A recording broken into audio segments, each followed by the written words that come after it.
Bonsoir à toutes et à tous, bienvenue dans Libre Ensemble, votre rendez-vous de la laïcité. Chères auditrices, saviez-vous que les moyens de contraception étaient remboursés en Belgique jusqu'à vos 25 ans et que la pilule du lendemain était gratuite pour toutes les femmes?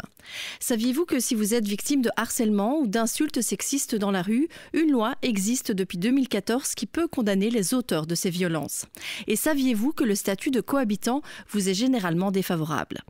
À l'occasion de la Journée internationale pour les droits des femmes, nous avons décidé d'explorer tous ces droits que l'on ignore parfois ou que l'on connaît assez mal. Et on l'a constaté avec la crise actuelle, cette méconnaissance de nos droits ne concerne évidemment pas que les femmes. La société dans son ensemble ignore beaucoup de ces droits. Des personnes fortement touchées par la crise ne demandent par exemple aucune aide alors qu'elles y auraient droit. On va creuser toutes ces questions, tenter d'expliquer l'augmentation du non-recours aux droits et vous informer au mieux durant les 30 prochaines minutes en compagnie de nos invités. Libre Ensemble, Vinciane Colson, Jacques Nizin. Alors déjà, bonsoir à toutes les trois. Bonsoir. Tout d'abord, donc Diane Gardiol, vous êtes présidente de la commission jeune du Conseil des femmes francophones de Belgique et vous venez de publier une brochure très intéressante qui devrait être glissée entre toutes les mains, je pense, aussi bien les mains des femmes que celles des hommes, et qui est intitulée Guide sur les droits des femmes, l'égalité femmes-hommes, ça te concerne. À vos côtés, Justine Bolsens, bonsoir. Vous êtes juriste, membre également de cette commission jeune et vous êtes par ailleurs toutes les deux chargées de mission au Centre d'action laïque. Et enfin, Christine Mailly, secrétaire générale et politique du réseau wallon de lutte contre la pauvreté. Bonsoir. Alors, Diane Gardiol, déjà une première question, finalement, pourquoi cette brochure? Est-ce que ça part, par exemple, d'un constat de terrain, du fait que les jeunes filles connaissent assez mal leurs droits? Donc oui, tout à fait. Donc, pour commencer, donc la commission jeune a été créée en 2019 et pour commencer notre travail, on voulait vraiment créer un outil concret sur lequel les jeunes pourraient s'appuyer, un outil pour chercher des infos, de l'aide.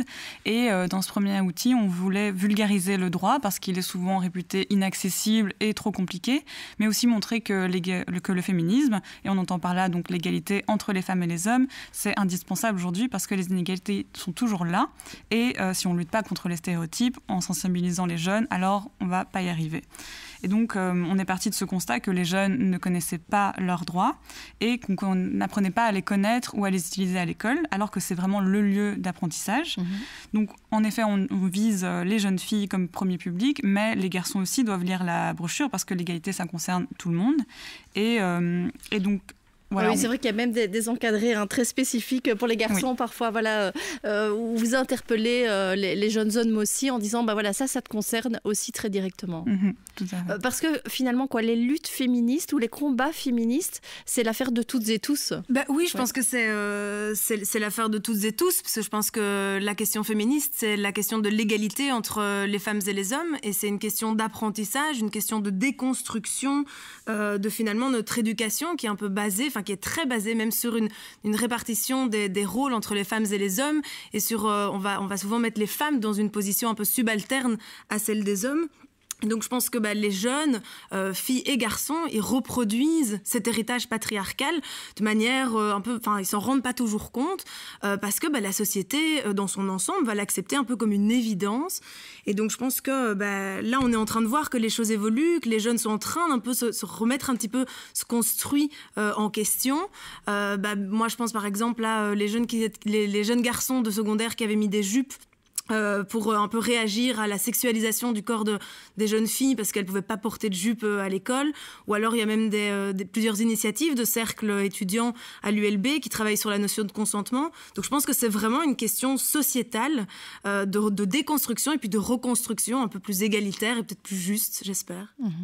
Alors Christine Mailly, déjà une première réaction par rapport à ce type d'initiative. Et est-ce que c'est un sentiment que vous partagez? On connaît finalement assez mal nos droits, alors que ce soit en tant que femme ou de façon générale. De façon générale, dans notre société aujourd'hui, en effet, d'une part, les gens connaissent assez mal leurs droits, mais il y a des raisons, évidemment, derrière ça qui expliquent la raison pour laquelle on connaît assez mal ses droits. C'est d'abord qu'il faut réinstaller dans la société le fait qu'il soit légitime d'avoir des droits. Et bien sûr, dans une société, il y a des droits et des devoirs, mais il est aussi légitime qu'une société qui veut réduire les inégalités, qui veut donner de la place à tout le monde, et que ce soit les inégalités hommes-femmes, mais les inégalités socio-économiques aussi, doit mettre en avant les droits comme une garantie de pouvoir se construire dans la vie et d'accéder à tout ce dont on a besoin dans la vie. Donc, d'une part, il est légitime d'avoir accès à des droits et donc de les connaître. Maintenant, l'autre élément qui fait que c'est complexe de les connaître, c'est qu'on est dans une société très compliquée, avec des constructions de plus en plus en lasagne par rapport aux aides qui peuvent être apportées, aux accompagnements qui sont offerts, etc. On parlait des jeunes, des jeunes filles, des jeunes étudiants. Ne prenons que des jeunes étudiants qui vivent la précarité, que ce soit avant la crise et dramatisé par la crise sanitaire aujourd'hui. C'est un peu le parcours du combattant, entre le CPS, les services sociaux des lieux pour les étudiants, aller jobber, le rythme du Minerval qui ne sera pas payé si d'autres documents ont été rentrés à temps, etc. etc. Donc il y a une masse et une complexité. Et donc ce qui peut arriver aussi, et je m'arrêterai peut-être là-dessus maintenant, c'est que les personnes vont s'intéresser aux droits les plus vitaux parce qu'il faut survivre. Et puis après, il y a un peu tous les autres droits qu'on risque d'oublier, notamment les droits liés à l'égalité homme-femme, notamment les droits liés à se faire respecter comme femme, par exemple, dans sa vie, par rapport à son corps, dans le rapport aux autres, etc. Parce que pour une partie, en tout cas, de la population, ça va devenir accessoire par rapport aux droits vitaux. Donc il y a vraiment un travail énorme à faire sur le non-recours aux droits, que ce soit par rapport aux jeunes, que ce soit par rapport à la totalité de la population, que ce soit évidemment par rapport aux jeunes femmes et aux femmes en général dans leur rapport aux hommes, qui est lié, donc on ne connaît pas bien, c'est très complexe. Il y a des droits qui s'opposent. Si vous bénéficiez d'un tel, vous allez perdre un autre. Donc, lequel allez-vous choisir ? Il y a le dédale aussi des institutions dans lesquelles se présenter. On est dans un pays où les droits sont très peu automatisés. Donc, on a tendance à mettre le contrôle avant le fait d'accorder un droit. Donc, d'abord, de faire le parcours de combattant, de démontrer qu'on est en nécessité de bénéficier d'un droit, plutôt que le principe de confiance qui devrait être accordé, etc. Ça veut dire peut-être, par rapport, je rebondis sur ce que vous dites, que des gens ici qui se retrouvent dans des situations compliquées, des gens qui n'avaient peut-être jamais demandé d'aide de leur vie, pas habitués à aller vers le CPS par exemple, aujourd'hui ils se trouvent un peu démunis parce qu'ils n'ont pas cette habitude entre guillemets d'aller vers ces systèmes d'aide et ne savent pas en fait, sont perdus dans ce débat. Oui, en effet, là, j'ai envie de dire que dans la crise sanitaire que l'on vit, celui qui avait la chance, j'ai envie de dire, ou celle qui avait la chance de ne pas devoir aller demander d'aide, parce que c'est presque une chance de ne pas devoir aller demander d'aide, tant c'est compliqué, il se retrouve parfois contraint de le faire et il est presque plus en difficulté que, j'ai envie de dire, dramatiquement la personne qui a été durablement laissée dans la pauvreté et qui a dû développer des atouts, des aptitudes, etc., à essayer d'aller conquérir du droit, ce qui n'est déjà pas souhaitable.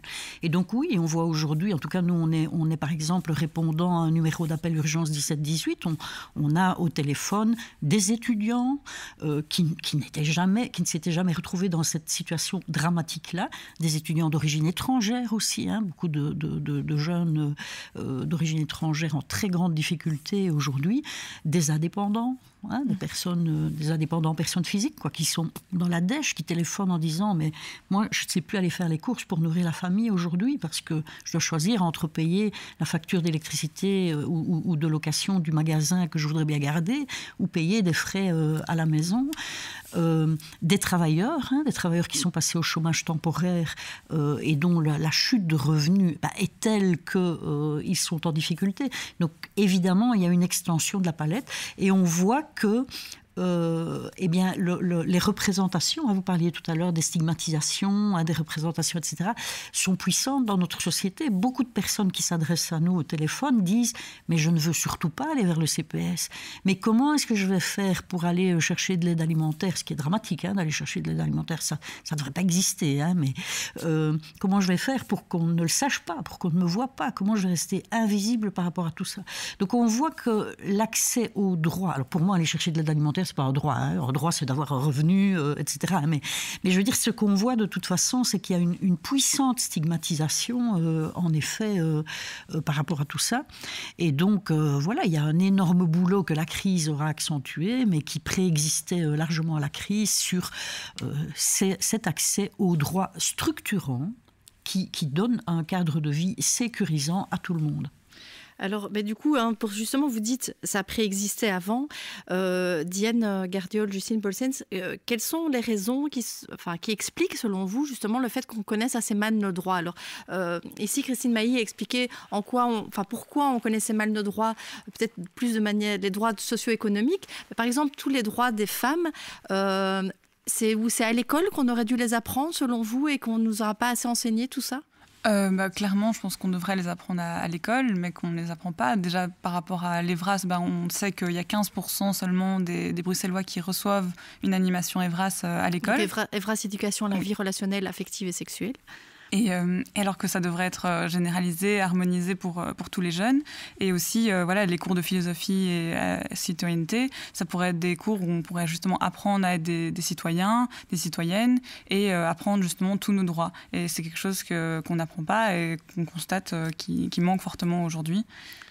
Et d'ailleurs, oui, dans ce guide, vous avez voulu, on va dire, balayer un peu tous les différents types de droits, les inégalités. Alors, ça va des droits civils et politiques, les droits en matière de santé, les droits en matière d'emploi, mais les droits dans le domaine socio-économique qu'on a déjà un peu abordé, toute la question des violences, des inégalités. Donc, pour vous, c'était important vraiment d'essayer d'être le plus exhaustif possible?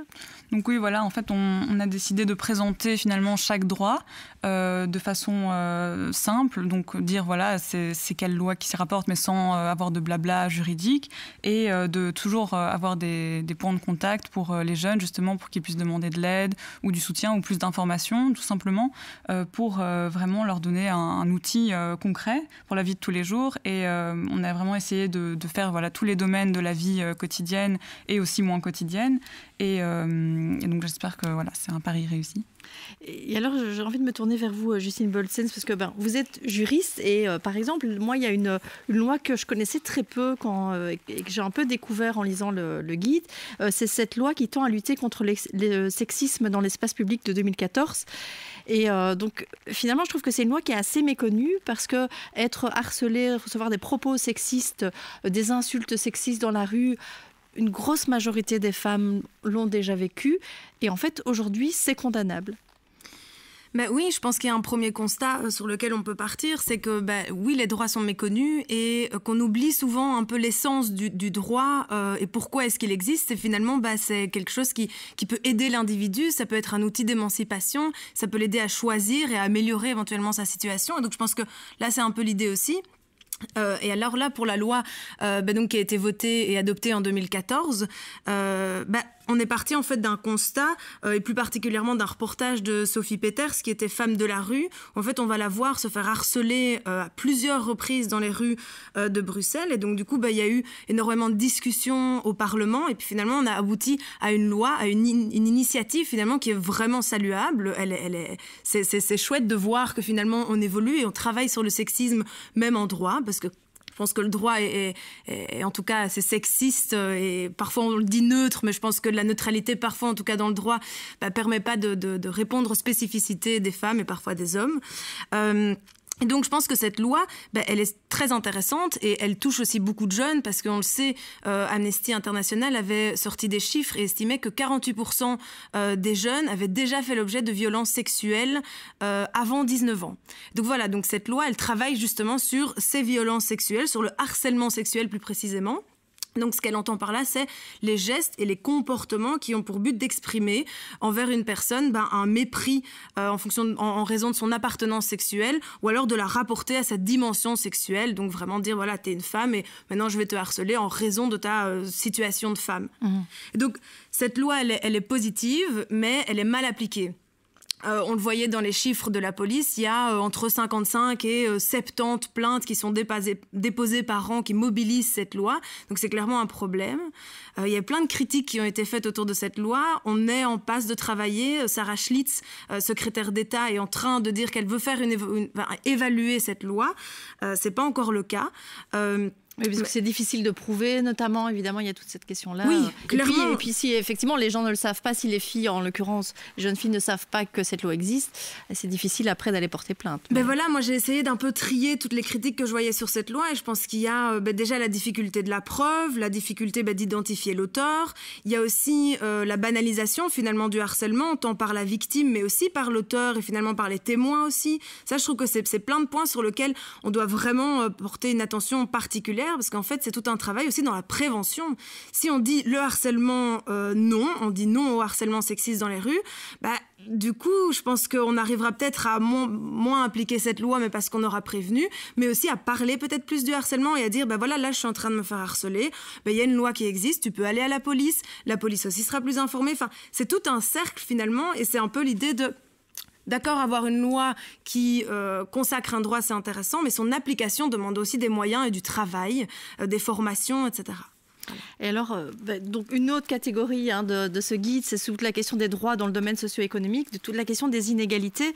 Et alors là, vous rappelez des chiffres, Diane, qu'on oublie parfois, c'est que l'égalité salariale en Belgique, normalement, elle est obligatoire, mais en moyenne, le salaire horaire des femmes est inférieur de 6% à celui des hommes. Et donc, l'idée, c'est aussi de montrer que parfois, on a l'impression que les droits sont acquis, mais qu'en fait, les inégalités, elles sont toujours là. Oui, donc tout à fait. En fait, on dit souvent que l'égalité en droit, elle est acquise. Alors, en effet, l'égalité homme-femme est inscrite dans la Constitution depuis 2002, mais pourtant, le corps des femmes est beaucoup plus légiféré et contrôlé que le corps des hommes, par exemple. Et puis, dans les faits, on voit très bien que c'est pas du tout le cas, qu'il y a plein de lois qui ne sont pas respectées, comme par exemple, l'égalité salariale. Et c'est ça qu'il faut savoir. Si les jeunes savent que alors il y a des lois qui peuvent les protéger, mais qui ne sont pas appliquées, ils peuvent aussi s'en servir et les faire appliquer davantage. Et est-ce que la précarité, parce que c'est aussi une des choses que vous pointez, la précarité des femmes, la précarité, elle touche encore plus durement les femmes que les autres catégories de la population? Oui, tout à fait. Donc on voit très bien que la pension des femmes, en moyenne, elle est toujours plus basse que celle des hommes, qu'elles sont toujours plus bénéficiaires d'aides supplémentaires et ça, c'est parce que elles ont des carrières dites incomplètes, parce qu'elles doivent plus souvent s'arrêter pour s'occuper de leurs enfants, etc., ou prendre des temps partiels. Et aussi, il y a un autre phénomène, c'est le statut de cohabitant, qui défavorise particulièrement les femmes, puisque c'est souvent elles qui se retrouvent dépendantes de leur conjoint et qui ont donc moins d'allocations et qui donc après ont une pension plus basse, etc. Et donc ça, c'est important de le savoir, et pour justement faire des choix différents à l'avenir, pour que les jeunes puissent avoir un meilleur contrôle de leur avenir. Oui, alors du coup, je me tourne vers vous, Christine Mailly, parce qu'on parlait du statut de cohabitant. Alors, vous le dénoncez au niveau du réseau wallon de lutte contre la pauvreté depuis longtemps, ce statut. Et vous venez de lancer aussi une grande campagne avec notamment un journal que vous avez sorti pour dire stop vraiment à ce statut. Et vous dites, le statut cohabitant a été créé dans le but de faire des économies en se servant dans la poche des personnes les plus précarisées du pays. Ce sont quand même des mots forts, oui. mais dites-nous, expliquez-nous. Écoutez, le statut cohabitant, il a été inventé dans les années 80 à une période où il fallait déjà que l'État se demande comment faire des économies. On n'a pas hésité une minute. Moi, je me souviens que la phrase qui circulait dans les années 80 et qu'on dit encore, mais enfin, on ne va quand même pas tolérer que la femme du médecin aille chômer et est en chômage complet, en oubliant que beaucoup de femmes de médecins se retrouvaient seules un jour, en n'ayant eu aucune carrière professionnelle et ont dû aller frapper à une porte de CPS, que ce soit la femme du médecin ou une autre, peu importe. Et donc, quand on dit que c'est un vol dans la poche des précaires, c'est parce que c'est une espèce d'impôt qui ne se dit pas, où sur une allocation de base qui est une allocation de chômage, un revenu d'intégration sociale, maladie, invalidité, pension, dans certains cas, etc., qui ne sont déjà pas très élevés dans notre pays, en allocation de remplacement, et qui garantissent un droit individuel d'existence. C'est quand même essentiel. Lorsqu'il y a des séparations, lorsqu'il y a des veuvages, parce qu'on peut très bien vivre seul, etc., eh bien là, sans gêne, le gouvernement dit « moi je vais en chercher un morceau ». Parce que les gens vivent solidairement ensemble, etc. C'est pas grave, je vais en chercher un morceau. Mais le gouvernement n'a pas la même attitude. Lorsque on vit à plusieurs en étant tous travailleurs, on ne se dit pas que pour autant, on va aller chercher 30 ou 40% du revenu des travailleurs. Et heureusement, tout simplement parce qu'ils vivent ensemble, ou parce qu'ils s'aiment, ou parce qu'ils sont solidaires ensemble, etc. etc. Donc c'est absolument scandaleux, le statut cohabitant. Il y a des années, c'est les femmes qui ont commencé à le dénoncer, d'ailleurs, les grands mouvements féminins qui ont commencé à le dénoncer. Il y a des années que c'est sur la table. Ce qui est inacceptable et inaudible, c'est que de gouvernement en gouvernement, il y a toujours des partis politiques, majoritairement en quantité, qui disent, en effet, il faut supprimer ce truc-là, en effet, ça ne va pas, et qui, de législature en législature, disent « Ah, mais ça coûte trop cher ». Vous savez, tout ce qui pourrait améliorer la vie des gens appauvris et pauvres, ça coûte toujours trop cher pour notre gouvernement. Mais laisser les gens durablement dans la pauvreté, comme on vient de le donner en exemple pour des femmes qui sont laissées durablement dans la pauvreté, mais c'est se passer d'une force dynamique pour la société. Affaiblir les gens, c'est leur faire perdre leur potentiel. Donc c'est un hyper mauvais calcul en plus pour un gouvernement. Donc oui, ce statut cohabitant, il est tout à fait scandaleux. Mais surtout qu'on l'a vu ces derniers mois, il y a aussi un 2 poids 2 mesures, parce que pour les aides qui ont été données aux personnes qui étaient donc en chômage temporaire, là par contre, on a oublié le statut de cohabitant, oui. On l'a mis entre parenthèses pendant un temps. Heureusement, et tant mieux pour eux. Les personnes qui sont toujours, pour certaines, en chômage temporaire aujourd'hui, d'autres ne le sont plus. D'autres, malheureusement, ont perdu leur emploi, donc vont être atteints par le statut cohabitant. Mais heureusement, en tout cas pour le chômage temporaire, ça n'a pas été appliqué. Si ça n'a pas été appliqué, c'est quand même bien que le gouvernement s'est dit, si on applique en plus le statut cohabitant, les gens vont perdre encore plus d'argent. Pourquoi n'a-t-on pas la même réflexion pour tous ceux qui sont bénéficiaires d'une allocation sociale de la sécurité sociale en permanence? Ils n'ont pas demandé à être au chômage, les gens. Ils n'ont pas demandé à bénéficier de revenus d'intégration sociale parce qu'ils n'ont pas demandé d'être en maladie invalidité. Et un État devrait avoir la fierté de mettre les gens dans des conditions socio-économiques décentes qui les renforcent plutôt que de les affaiblir. C'est vraiment un combat tout à fait majeur. Et si je peux me permettre en 2 secondes de relier aussi ce que vous disiez, le statut cohabitant le relie, mais pour dire à quel point la précarité par laquelle sont frappées des femmes, notamment par le statut cohabitant, est intense, en tout cas au niveau du réseau wallon de lutte contre la pauvreté. C'est assez récent qu'il y a eu le souhait de créer un groupe de femmes qui réfléchit à cette question du statut cohabitant, mais qui réfléchit aux questions de sexisme aussi à partir de leurs conditions précaires. Qu'est-ce que ça veut dire? Qui réfléchissent par exemple au rôle des institutions quand on dit le non-recours au droit. Par exemple, on a eu toute une discussion autour de les centres de planning familiaux. Accessibles à toutes ou pas accessibles à toutes? Localisés où?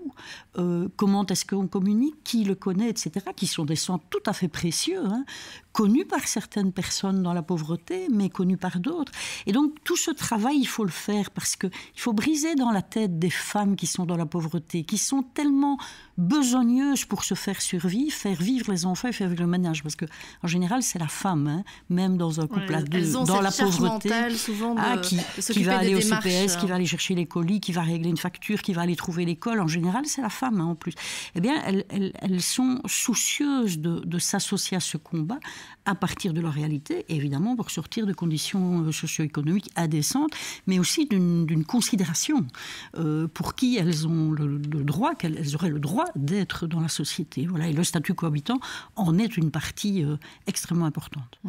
Vous parlez des centres de planning. C'est vrai que par exemple dans ce guide des guides sur les droits des femmes, donc qui a été publié par la commission jeune du Conseil des femmes francophones, vous donnez toutes les adresses des associations, les plannings, mais de plein d'autres. C'était important pour vous vraiment de renvoyer les personnes qui allaient lire le guide, et plus particulièrement les jeunes, parce que ça s'adresse plus particulièrement à eux et à elles. Mais vous aviez envie de les renvoyer vers vraiment des associations de terrain et pour dire, il y a des gens qui sont là pour répondre à vos questions si besoin. Oui, je pense que c'était essentiel. L'entourage familial, l'école ou les connaissances plus largement des jeunes sont pas toujours outillés pour répondre à ces questions. Et puis après, il y a aussi parfois le jeune a aussi envie de parler à quelqu'un qui est extérieur à tout ça, de manière peut-être un peu anonyme, pour essayer de trouver des réponses. Et je pense qu'il y a beaucoup d'associations de terrain qui ont la connaissance de ces besoins, qui peuvent créer un lien de proximité avec la population, et puis qui ont une certaine expertise dans certaines questions, qui peuvent être vraiment une plus-value. Oui, c'est ça. Et qu'ils osent pousser la porte aussi de ces associations, comme on le disait tout à l'heure avec les CPS, où parfois on a un peu du mal, ou même avec les plannings, peut-être que certains se disent bon, c'est peut-être pas pour moi, ou ça s'adresse pas à moi. Et en fait, il faut oser pousser les portes de ces associations. Oui, tout à fait. Il faut vraiment que les jeunes puissent se dire elles sont là pour m'aider, elles sont là pour me soutenir, et oser y aller. Et je voudrais rajouter aussi que le problème en Belgique, c'est qu'on voit que les associations font beaucoup le travail de l'État, et que notamment au niveau des violences, en fait, ce sont les associations qui sont subventionnées peu ou prou pour faire le travail de protection des citoyens et des citoyennes que l'État devrait en fait faire, puisque la Belgique a d'ailleurs ratifié la Convention d'Istanbul en 2016 et ne respecte pourtant que 80% des obligations, peu ou pas. Et donc voilà, les associations doivent toujours se battre pour avoir des subventions qui sont souvent maigres à comparer des montants dont elles ont vraiment besoin.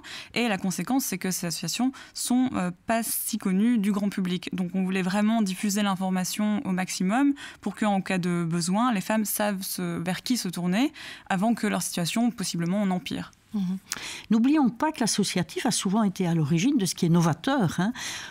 On peut parler des centres de planning dont on citait tout à l'heure. S'il n'y avait pas eu un combat, j'ai envie de dire souterrain, puissant, par un certain nombre d'acteurs, l'État de lui-même ne construisait pas les centres de planning. L'éducation permanente, elle a émergé de la nécessité du terrain. Et donc souvent, en fait, il y a une bousculade de la population quand on est dans des États où on écoute assez la population. Aujourd'hui, je pense qu'on doit veiller, être prudent par rapport à l'état de la démocratie et donc à comment l'État reste un partenaire et pas un contrôleur autoritaire. Alors, on arrive déjà à la fin de l'émission, mais je avais juste une dernière question pour vous toutes. On est donc à quelques jours de la journée internationale pour les droits des femmes. Qu'est-ce que ça signifie pour vous, en quelques mots, être féministe aujourd'hui? Alors, on va commencer par vous, Justine. C'est une grande question. Je pense que déjà, pour commencer, c'est une prise de conscience et une réflexion permanente sur la place des femmes dans la société actuelle et la mienne. Après, c'est aussi essayer de reprendre les rênes et d'apporter du changement, et aussi de donner de la place aux autres femmes et de visibiliser certains vécus qui sont invisibilisés. Et après, c'est aussi un peu de colère, parce qu'on est en 2021 et qu'on sexualise encore beaucoup le corps des femmes, il y a toujours de la marchandisation sur les droits sexuels et reproductifs, etc. Diane Gardiol, la même question. Être féministe aujourd'hui en 2021, c'est quoi ? Comme dit Justine, je pense que oui, c'est une déconstruction permanente de la société dans laquelle on vit. C'est sortir d'un schéma de pensée patriarcal dans lequel on a tous et toutes été élevés. Et ça, c'est un long processus. Et c'est à la fois très positif de pouvoir réfléchir à notre société et d'essayer de faire évoluer les mentalités. Mais c'est aussi un boulot militant qui peut être à la fois aussi fatigant et déprimant. Et c'est devoir aussi tout analyser et vivre avec ces lunettes féministes, ce qui peut être parfois aussi perturbant. Et je dirais aussi encore que c'est vivent parfois en contradiction avec certains de ces principes. On voit avec la pilosité féminine, on se dit, on sait que c'est une injonction de beauté patriarcale, et pourtant c'est quand même difficile de sortir de la norme et de s'accepter comme ça, parce qu'on a toujours peur finalement du regard des autres et de s'assumer. Christine Mailly, c'est pas un combat d'arrière-garde alors le féminisme aujourd'hui ? Mais je ne crois pas, et moi je dois bien avouer qu'il a grandi en moi au fil des années. Il n'existait pas chez moi quand j'avais vos âges. Honnêtement, il n'existait pas du tout en moi, et dans mon environnement et dans les combats que je menais.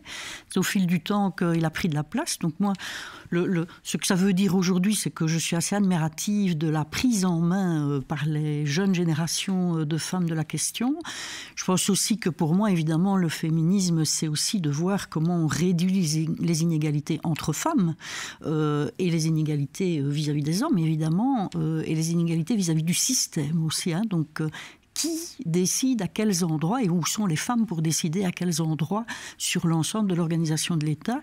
Et puis le féminisme, pour moi, ça reste quand même aussi jeter des ponts vers les hommes. D'abord, il y a des hommes féministes, et puis je pense qu'en effet, changer les choses, on ne peut pas le faire en créant un camp contre un autre. Mais par contre, on doit défendre la place de celles qui ont à dire comment les choses doivent évoluer dans l'ensemble du périmètre homme-femme. Merci vraiment à toutes les trois. Alors juste 2-3 infos pratiques avant de terminer. Là, ce guide donc sur les droits des femmes, il va être distribué à un maximum de jeunes. Voilà, vous avez des contacts dans les écoles via des plateformes Evras et autres. Et il se trouve évidemment aussi à partir de la semaine prochaine sur le site internet du Conseil des femmes francophones, donc www.cffb.be. Le réseau wallon de lutte contre la pauvreté, évidemment, il y a aussi le site internet, toutes vos actions et cette campagne pour dire stop à ce statut de cohabitant. Et évidemment, lundi 8 mars, il y a toute une série d'actions qui seront menées pour la journée internationale pour les droits des femmes, avec notamment le collectif 8 mars qui développe plusieurs choses, une grève des femmes aussi, mais ça, vous pouvez trouver toutes les informations sur le site notamment du collectif 8 mars ou du CFFB. Merci vraiment à toutes les trois et une bonne soirée à tous. Merci. Merci. Au revoir.